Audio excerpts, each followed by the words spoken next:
Hello, good morning mga kananay. For today's video nga ng ating kananay. So, ayan nga guys, nagising nga ako ng 5:25. So, ayan, kaso di rin ako nakabangon agad kasi parang tinatamad pa ako. Pero mga 5:47, napilitan na talaga akong bumangon dahil gagawa tayo ng almusal dahil ako'y papasok. Dahil papasok din yung isa kong anak sa kanyang part-time job nga. So, ayan, inuna ko muna nga yung pagsaing kasi nga may natira pang kanin para ilagay ko na lang sa babaw niya para naman hindi masayang o kaya kasi alanganin na may isang kasi konti lang. So, ayan at sinunod ko nga yung pagkuha ng hotdog. Yan, binalatan ko nga at hiwa-hiwaan ko nga yan para naman pag prinito pati loob talagang luto. So, ganyan ako minsan hindi ko rin hinihiwaan. So, ayan, naisipan ko lang hiwa-hiwaan guys.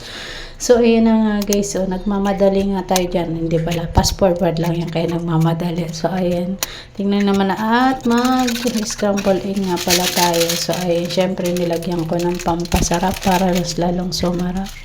Minsan din talaga may mga time na parang ayokong bumangon, natamad ako kasi parang nakakapagod din na araw-araw babangon ka para gumawa ng almusal pero wala tayong magawa dahil trabaho natin yan bilang isang magulang. So, ayan na nga guys, nagbibiyak ka, tawag yan, sisibak nga pala, sisibak.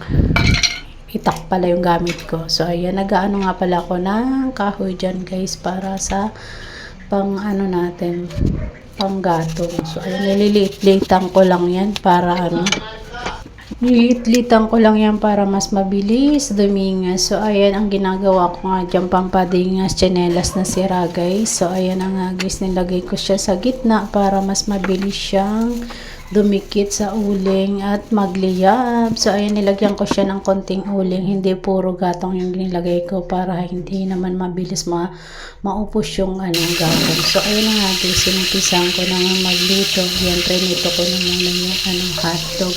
Saka ko na lang isusunod yung itlog nga guys. So, ayan, kailangan natin yung halo-haloin para hindi masunog nga guys. So, ayan. So, araw nga pala ng Sabado, last day ng pasok ngayon. So, ayan, makakapagpahinga naman tayo kahit papaano isang araw bukas. So, ayan, hindi rin ako maglalaba bukas kasi nga naglaba na yung mga anak ko kahapon. So, ayan, kasi naawa din yung papa niya dun sa isa kasi lagi mag-isa na lang siya naglalaba tuwing Sabado. So, pag Biyernes, nandito ko yan niya, may katulong siya maglaba. Kaya, tulong nga sila kahapon naglaba na nga sila. So, ayan na nga guys, prinito ko na nga pala yung itlog guys. So, ayan, scramble egg nga lang guys at hindi ko siya nilagyan ng sili. So, ayan nga guys, tapos na tayo magluto. Kaya dito ko na lang din tatapusin ang aking vlog for today. Thank you very much sa inyong support. Please follow and share. Bye!